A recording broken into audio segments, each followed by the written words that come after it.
to fight on the landing ground.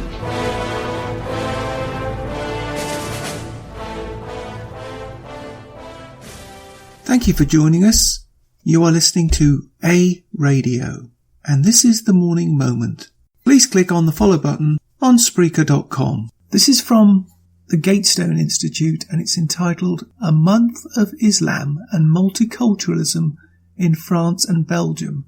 And this is March of 2017, and it's by Soren Kern. I'm going to give you the headlines for each day, and not in great detail. You can go to the website and read exactly what it is in great detail, but I just want you to get a feel for what's going on in that part of the world right now. March 2nd, the European Parliament voted to lift the immunity from prosecution of National Front leader Marine Le Pen for tweeting images of Islamic State violence. Under French law, publishing violent images can be punished by up to 3 years in prison and a fine of 75,000 euros or $79,000 US. March 4th, the mayor of the French port of Calais, Najta Bouchard, I apologise if I butcher the name, signed a decree prohibiting aid groups from distributing meals to migrants and refugees at the site of the former jungle migrant camp. March 6th, President Francois Hollande vowed to do everything in his power to prevent Marine Le Pen from winning the upcoming presidential election in France. March 7th, the 17th Criminal Tribunal of Paris acquitted Moroccan-born French-Jewish scholar Georges Benusson of hate crimes. March 12th, Mohammed Khan Wazir, a 30-year-old migrant from Afghanistan, was sentenced by the Criminal Court of Grasse, and apparently that's Alps Maritimes region, to 18 months in prison for threatening to assassinate the city judges. He allegedly said that he wanted to go to court with a Kalashnikov and kill them all. March 13, Sonia Imolou, a 43-year-old activist and former head of the de-radicalization program, was found guilty by a Paris criminal court of embezzling and laundering public funds. March 15th, Interior Minister Bruno Leroux said that the French security services would be dismantling the Grand Synth migrant camp on the northern coast port of Dunkirk as soon as possible after violent clashes at the site. March 16th, IFOP poll found that 71% of French people believe that the security situation in France has deteriorated during the last 5 years. March 17th, a 30-year-old Muslim man yelling Allah Akbar slit the throats of his father and brother in the courtyard of their apartment building in Paris.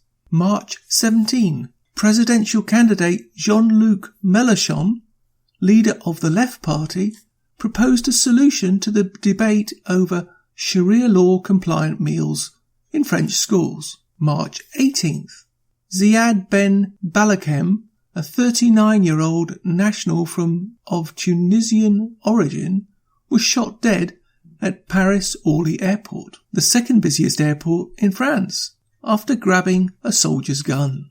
March 20th, a confidential report revealed that more than 50 organisations in Molenbeek, a migrant-dominated neighbourhood of Brussels, Belgium, are believed to have ties to jihadist terrorism.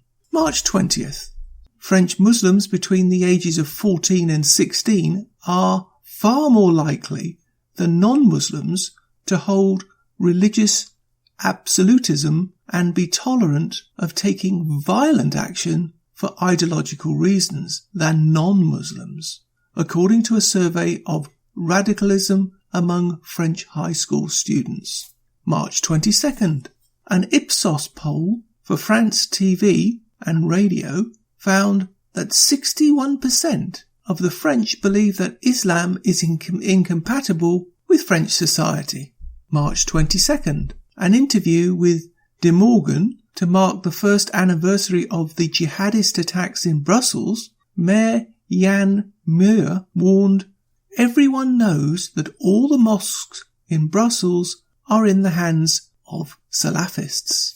March 25th, French anti-terrorist judges charged 2 men suspected of involvement in supplying a weapon to the gunman killed at Paris-Orly airport on March 18 after seizing the weapon of a soldier. March 29, Flanders. That name should be very familiar to people, shouldn't it?